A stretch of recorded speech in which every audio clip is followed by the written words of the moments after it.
Dentro do contexto estratégico, desde mais ou menos 2008, a gente estava num contexto econômico do Brasil bom, crescendo a 5%, e naquela época as empresas resolveram e perceberam que tinha uma grande oportunidade de crescimento.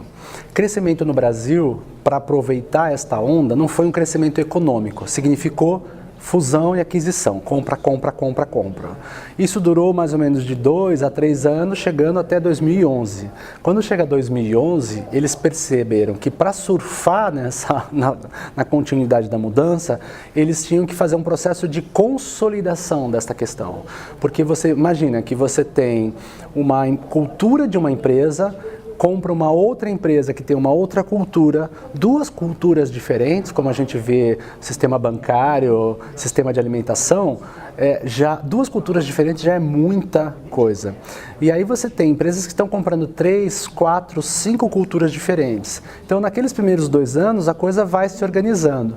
E aí você percebe um grande desafio que é harmonizar os sistemas, harmonizar os processos para não ter perda econômica desse processo.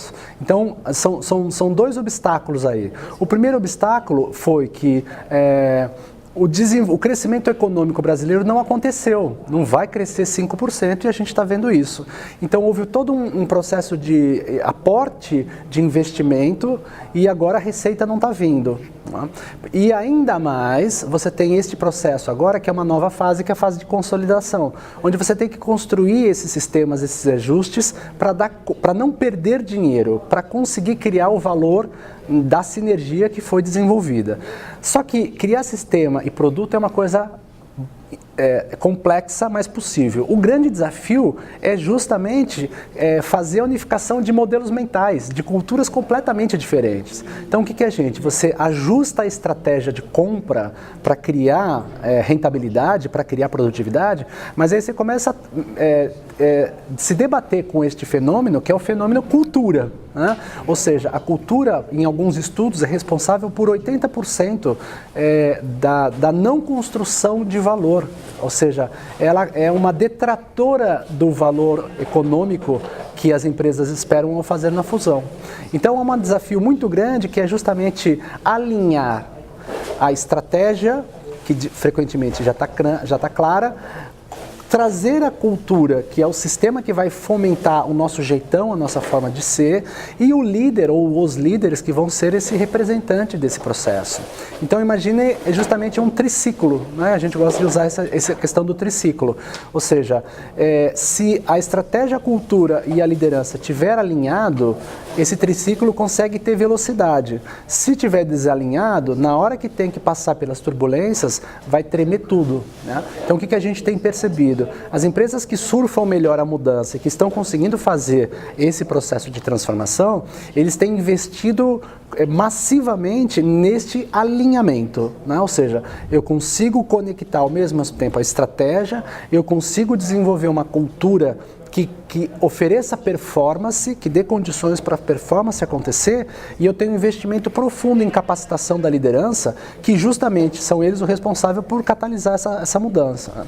Então, quando você vê que as empresas no momento de fusão ou no momento da mudança perdem valor, você vê claramente este desalinhamento. Então, a gente tem um trabalho muito importante, que é justamente criar esta coerência estratégica, né? Então, botar numa coluna vertebral, alinhar a coluna vertebral para poder fazer com que a empresa caminhe na velocidade necessária para dar conta dos seus objetivos estratégicos. Essas empresas que a gente está falando, isso foi um grande desafio, porque antes da fusão eram declarados inimigos, eram concorrentes, e quando você vai lá na ponta, quando você vai lá no PDV, quando você vai lá na padaria ou quando você vai no supermercado, tinha uma briga constante ali por espaço, por processo, por compra, por venda. Do dia para outro, eles precisam se tornar integrantes do mesmo processo.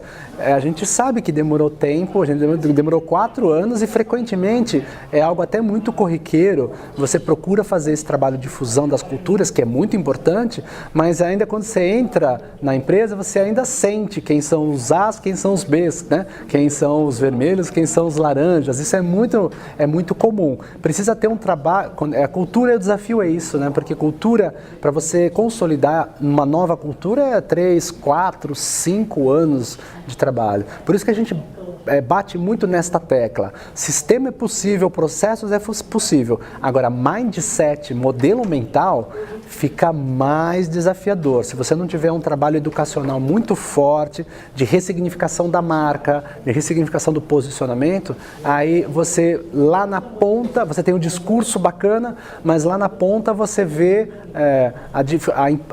os próprios clientes, os stakeholders, não aprovando ou não entendendo aquela fusão mesmo.